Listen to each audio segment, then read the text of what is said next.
السلام علیکم ورحمۃ اللہ وبرکاتہ۔ یقیناً اللہ تبارک و تعالیٰ نے ہمیں ایمان کی بڑی دولت عطا فرمائی ہے۔ ہمیں ایمان کے تقاضوں کو سمجھ کر اپنی زندگی کو گزارنا چاہیے،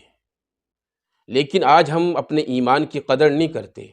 جو دولت اللہ تبارک و تعالیٰ نے ہمیں عطا کی ہے اس کی قدر نہیں کرتے، اس کی ناقدری کرنے پر لگے ہوئے ہیں۔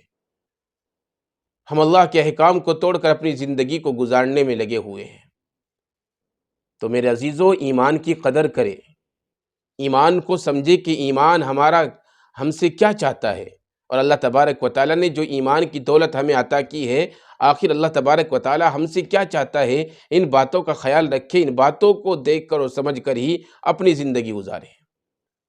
میں آپ کو بتاؤں کہ ایک انسان ایسا بھی ہے کہ جس کا ایمان مکمل ہو جاتا ہے۔ رسول اکرم صلی اللہ علیہ وسلم نے ارشاد فرمایا کہ ایک انسان ایسا ہے جو اللہ کے خاطر محبت کرتا ہے،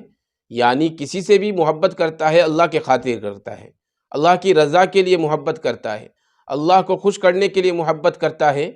اور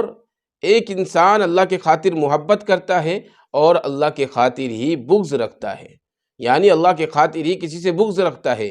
کسی کو ناپسند کرتا ہے، کسی سے دشمنی رکھتا ہے۔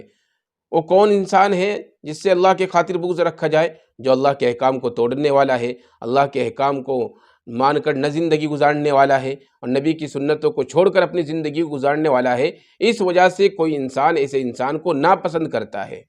اور اسی طریقے سے نبی کریم صلی اللہ علیہ وسلم نے یہ بھی ارشاد فرمایا کہ جو انسان اللہ کے خاطر کسی کو عطا کرتا ہے، یعنی اگر کسی کو اللہ نے دولت دی ہے، وہ اللہ کی رضا کے لیے ہی دوسروں کو دیتا ہے، دوسروں کے کام آتا ہے۔ اور اسی طریقے سے اللہ کے نبی نے فرمایا کہ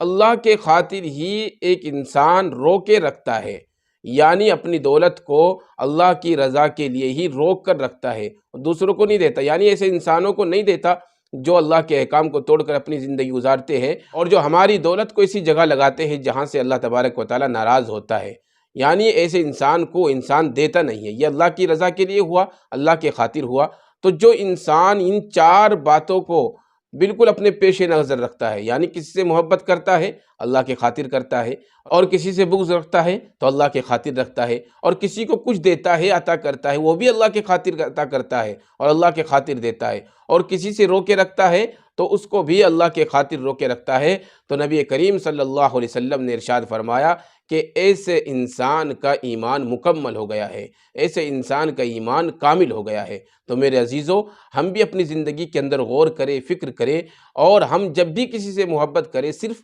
اللہ کے لیے، اللہ کی رضا کے لیے، کسی سے دشمنی کرے اللہ کی رضا کے لیے، اللہ کے خاطر، اور کسی کو کچھ دے اللہ کی رضا کے لیے، اور کسی سے کچھ روکے رکھے، کسی کو کچھ نہ دے، وہ بھی اللہ کی رضا کے لیے، یعنی ہر چیز میں اللہ کی رضا شامل حال ہونی چاہیے۔ جب ہم اس طریقے سے اپنی زندگی کو گزاریں گے، انشاءاللہ ہمارا ایمان مکمل ہو جائے گا، اور ہم دونوں جہاں میں سرخرو اور کامیاب انسان بن جائیں گے۔